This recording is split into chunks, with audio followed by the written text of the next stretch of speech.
Libellule en papier TV saison 2021 épisode pilote. 1er août 2021. Neurones Saint pédiatrique pavillon situé au-dessus des décharges qui abritaient autrefois des mineurs problématiques, qui auparavant avaient accueilli des combats de chiens illégaux hebdomadaires. Avant cela, le comté ne comptait que 150 lits d'hôpital psychiatrique. Peu de temps après la guerre du Vietnam, ses habitants voulaient remplir ce cratère massif avec quelque chose. Trash était une réponse raisonnable et rationnelle à l'époque. Les temps s'écoulèrent, avant qu'un long demi-siècle ne s'écoule. Comme prévu, cette parcelle considérée comme une propriété de rouille. Pendant des années, le comté a dépensé beaucoup d'argent et une main-d'œuvre laborieuse sans fin pour combattre, pour repousser les apparences flétries, mais n'a atteint que des frustrations. Pendant des années, les politiciens ont promis de s'attaquer à ce problème en tant que points focaux centraux pendant les campagnes, mais une fois élu, aucun politicien n'a jamais revisité cette question. Les responsables du comté ont offert cette parcelle de fléau gratuitement en échange de la continuité des embellissements de la région. Aucun intéressé. L'année où le président Reagan a été réélu, des groupes d'investisseurs et des entreprises de construction se sont aventurés et ont construit des pavillons médicaux multifonctionnels pour enfants à plusieurs niveaux. Après de nombreux retards et revers, il a ouvert ses portes et les affaires dans les cliniques pédiatriques ont prospéré. Dans son centre le plus situé, se trouvent des cliniques de pédiatrie, de psychiatrie et de psychologie. Les cliniques structurées selon un modèle cyclique. Tida, une fillette de 8 ans au teint châtain clair, aux longs cheveux noirs, aux yeux marrons, au nez retroussé et aux traits du visage des plus attrayants, elle se tenait debout à près de 4 pieds. Son rendez-vous avec le docteur Maria Hernandez a été repoussé de 30 minutes. La réceptionniste a diverti l'un des jeunes patients de la clinique. Vendredi tard midi. À l'extérieur, les conditions météorologiques ont incité nos futurs élèves de 8e à quitter immédiatement l'intérieur. Soleil à 85 degrés accompagné des douces brises de zéphyr.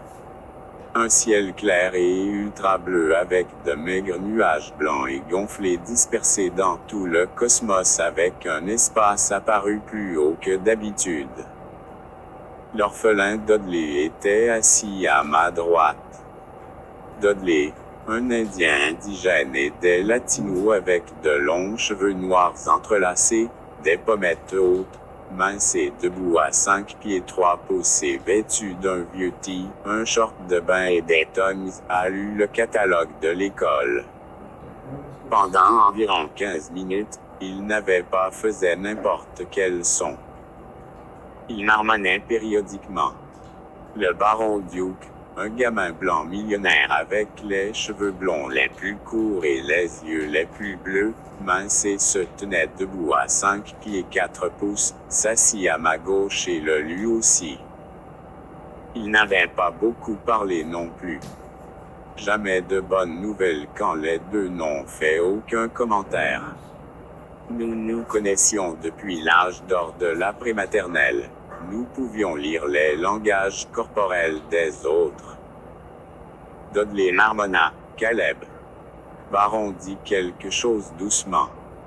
La réceptionniste a fait quelque chose d'humour et a ri de bon cœur. Tida la regarda d'un air absent. D'autres jeunes patients la regardaient aussi distraitement. L'artiste s'arrêta, analysa son auditoire. Elle analysa d'abord la réaction silencieuse de Tida. Ensuite, elle étudia les retours inexprimés d'autres patients. Elle nous a jeté un coup d'œil fugace. Je la regardai avec les yeux grands ouverts et les lèvres scellées. Elle jeta un coup d'œil à Dudley et Baron. Ni l'un ni l'autre ne prêta attention à elle. Elle s'est levée puis a essuyé la sueur sur son front avec le dos de sa main puis a dit « Audience difficile ». Le docteur Hernandez a appelé Tida. Une réceptionniste a escorté ma sœur cadette à son rendez-vous. Samedi avant le début officiel de l'école, un groupe d'entre nous s'est réuni au parc aquatique Enchanted, entrée gratuite pour les élèves jusqu'aux lycéens. Aux entrées, nous faisions la queue aux côtés d'autres élèves d'autres écoles du district. Beaucoup d'étudiants et d'accompagnateurs remplissaient ces vastes espaces de stationnement. Des autobus scolaires, des fourgonnettes affrétées et d'autres types de véhicules ont également rempli ces places de stationnement. De plus en plus d'étudiants et d'accompagnateurs faisaient la queue à toutes ces entrées. Des bus supplémentaires, des voitures familiales, des fourgonnettes et des bus affrétés ont rempli tous les espaces disponibles et se sont déversés sur les zones herbeuses et les allées.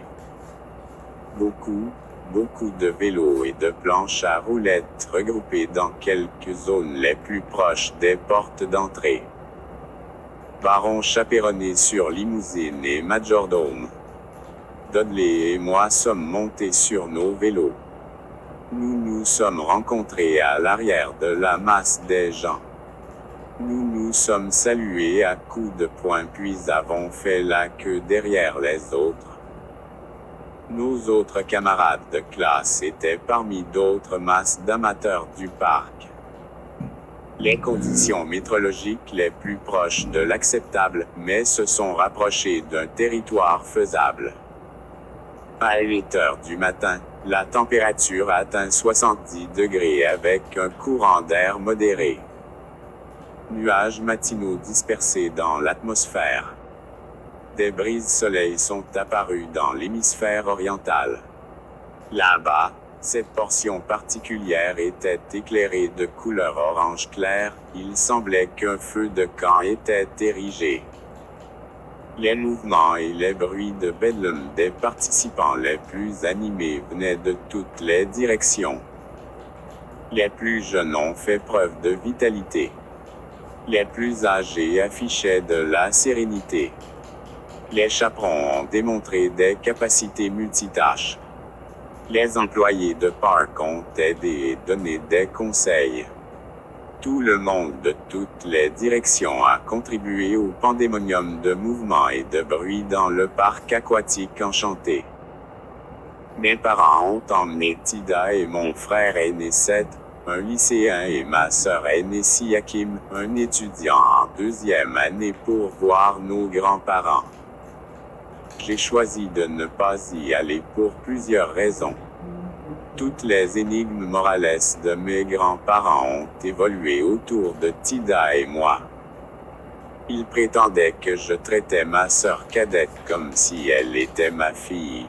Ils ont affirmé que Tida avait besoin d'un amour dur et non de sympathie. Mes parents ont accepté. Seth et Siakim étaient des jokers sur des sujets uniquement alignés sur leurs humeurs. Un jour, ils ont soutenu l'idéologie de nos grands-parents et un jour, ils n'auraient pas pu être plus en désaccord avec moi. Dudley n'en avait pas conscience. Il ne comprenait pas les relations entre frères et sœurs. Il ne comprenait ni ne voulait en savoir plus. À chaque 3e lune bleue et pas une seconde plus tôt, il a demandé pourquoi Tida n'avait ni ri, ni pleuré, ni montré aucune autre émotion. Dudley l'a appelée une musette cambodgienne. J'ai choisi de ne pas répondre à sa demande. Baron a suggéré des assistants personnels pour Tida.